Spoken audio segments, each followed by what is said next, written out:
So, linebacker for the Washington Redskins, Tampa Bay Buccaneers, and Pittsburgh Steelers, football player Anthony Trucks has an amazing story filled with passion and persistence, which has led him to a large degree of success even after the NFL, by advocating his catchphrase, "Trust your hustle." Mr. Trucks has consistently encouraged others to have a positive outlook and find the silver lining. Two things he has been able to accomplish himself after the obstacles he has faced.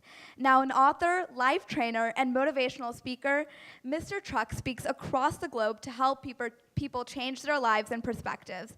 So please put your hands together for Mr. Anthony Trucks. What do you want to be remembered in life for doing that you are not yet doing? It's a question that literally, I kid you not, keeps me up at night. The question you say, what keeps you up at night? This question keeps me up at night. This question quite literally burns in my skull every single day. And it's because I'm an entrepreneur.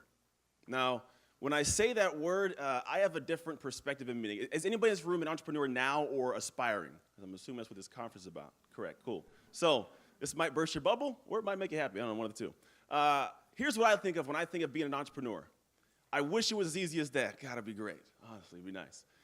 I think about the nights when I was sitting in my bed, and this happened multiple times, sitting in my bed, 4 o'clock in the morning, eyes wide open, staring at the ceiling with a cold sweat and a ball in the pit of my stomach because I had no clue how tomorrow I was going to pay rent, how I'm going to pay payroll, how I'm going to feed my kids, how I'm going to pay for gas. 2 years ago, in Christmas, I couldn't afford to buy my kids Christmas presents on Christmas Eve. So when I think of entrepreneur, I don't think of the great flashiness of, hey, I get to have this cool job and I get to travel around the world. It's all great, the things that we all honestly think of entrepreneurship to be. I think about the struggles that I have to get through, and that's the reality for me. See, for me, I perceive like entrepreneurs as a different breed. Like there's a certain person who would absolutely, probably in this room just now, cringe at the thought of that.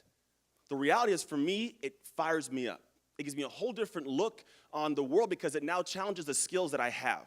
I learned amazing things playing football, but football can't be translated into the regular world. So for me, I started thinking about the breed of person that can go through that, and not only go through it once, but in the last probably 6 years, at least 16 times of not knowing how I'm going to pay bills tomorrow, but every day to getting up and knowing that I am on fire to go figure a solution out. That's a different breed that most people can't handle or deal with. Now, if you have those skills within you, good. It comes a lot from the first two things you talked about. Commitment, passion, huge. But the next thing comes to, I guess, what I'm really here to talk about is risk.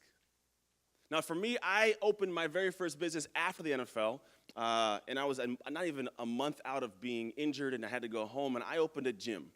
Now, if you don't know about the NFL, we don't really have many skills outside of hitting people really, really hard, running fast. That's really kind of the extent of our skills. And we have these massive egos most of the time. I'm not going to let ASCs laugh, but I'm like, it's really serious. It really happened.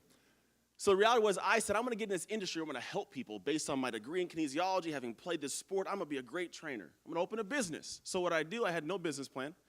I had never even owned a gym membership. I had no employees, no skills managing. I had no clients. And what did I do? I opened up 8,000 square feet of space. Awesome thing to do. Now that for me was, I look back in hindsight, a testament to how I felt as a person. The question I asked you is a question I have an answer to. You know, what I want to be remembered for. I have a legacy that I want to leave on this world, and I can't do it working for somebody else. It's just not something, it's in my abilities, to be honest. And so when I think about these things that I want to pursue and do, I have to realize when I get home from the NFL, I have a choice. I can get a job or I can make a job. Now, when I make this job, I know this risk is going to come in advance, but there's a certain way that I take on my risk, the way I perceive it. And here's the simple way. If you take nothing from it, take this thing. The way I look at risk is a challenge that I must figure out. It's like a puzzle. Like I have this really weird perspective of this is a problem that most people would stop at. But it's a really unique puzzle for me. I got to figure out how I can solve the puzzle. So my solution is I look at risk in this way. Risk is a fear of an unknown. If it was something you knew, it wouldn't be very risky because you know what's going to happen, right? So if I put my hand in an alligator's mouth, odds are I'm going to get bit. There's not a risk there. It's just being stupid. So if I think about this whole concept of risk, it's if I don't know it and it scares me, it's a risk. But if I know it, if I know something about it, it minimizes it. So what I do is I am an insatiable learner.